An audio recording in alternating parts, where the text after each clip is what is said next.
नमस्कार। अमेरिका से रूस यूक्रेन युद्ध को लेकर एक बहुत बड़ी राजनीतिक खबर सामने आई है और ये इंडिया के लिए बहुत ही मुश्किल समय हो सकता है। अमेरिकी राष्ट्रपति डोनाल्ड ट्रंप ने एक द्विदलीय रूप प्रतिबंध विधेयक यानी रसिया सैंक्शन बिल को मंजूरी दे दी है, जिसका मकसद उन देशों पर दबाव बनाना है जो रूसी तेल सस्ता खरीद रहे हैं। अमेरिकी सीनेटर लिंडसे ग्राहम ने सोशल मीडिया प्लेटफॉर्म एक्स पर जानकारी देते हुए बताया कि राष्ट्रपति ट्रंप ने इस बिल को हरी झंडी दे दी है और इसे अगले सप्ताह बाईपार्टीसन वोट के लिए लाया जा सकता है। इस बिल के जरिए अमेरिका को यह अधिकार मिलेगा कि वो भारत, चीन और ब्राज़ील जैसे देशों पर दबाव या कार्रवाई कर सके जो रूसी तेल खरीदकर रूस की अर्थव्यवस्था को सहारा दे रहे हैं। सीनेटर ग्राहम ने कहा कि यह पैसा सीधे तौर पर रूस के युद्ध प्रयासों को मजबूत करता है। अमेरिकी कांग्रेस की आधिकारिक वेबसाइट के अनुसार यह विधेयक सैंक्शन ऑफ रसिया एक्ट 2025 के नाम से पेश किया गया है। इसके तहत रूस से अमेरिका आने वाले सभी सामान और सेवाओं पर कम से कम 500% तक आयात शुल्क लगाया जा सकता है।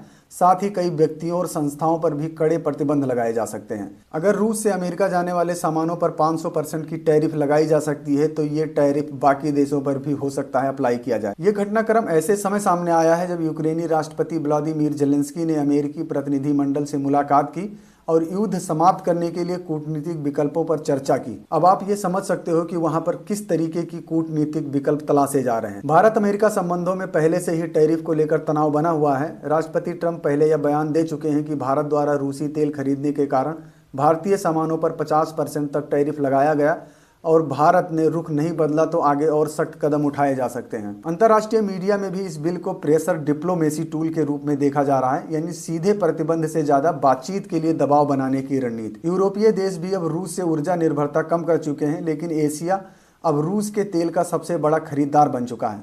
भारत का आधिकारिक रुख अब तक यही रहा है कि ऊर्जा सुरक्षा और राष्ट्रीय हित सर्वोपरि है और तेल खरीद पूरी तरीके से बाजार आधारित फैसला है।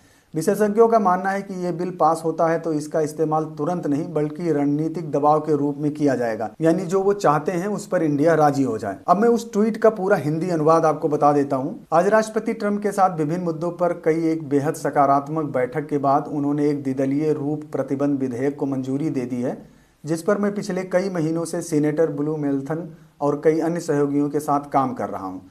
ये कदम बिल्कुल सही समय पर उठाया गया है क्योंकि यूक्रेन शांति के लिए रियायतें दे रहा है जबकि पुतिन केवल बयानबाजी कर रहे हैं और निर्दोष लोगों की हत्या जारी है।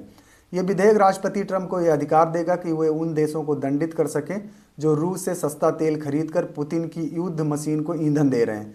यह बिल राष्ट्रपति ट्रंप को चीन, भारत और ब्राज़ील जैसे देशों पर जबरदस्त दबाव बनाने की शक्ति देगा ताकि उन्हें रूसी तेल की खरीद बंद करने के लिए प्रेरित किया जा सके, जिससे यूक्रेन के खिलाफ पुतिन की रक्तपात को वित्तीय मदद मिलती है। मुझे उम्मीद है इस विधेयक पर मजबूत द्विदलीय समर्थन मिलेगा और संभव है कि अगले ही सप्ताह इस पर मतदान हो। तो इस ट्वीट से पूरी तरीके से क्लियर हो गया है कि वो केवल रूस पर दबाव नहीं बनाना चाहते, बाकी उनके सहयोगी देशों पर भी दबाव बनाना चाहते हैं।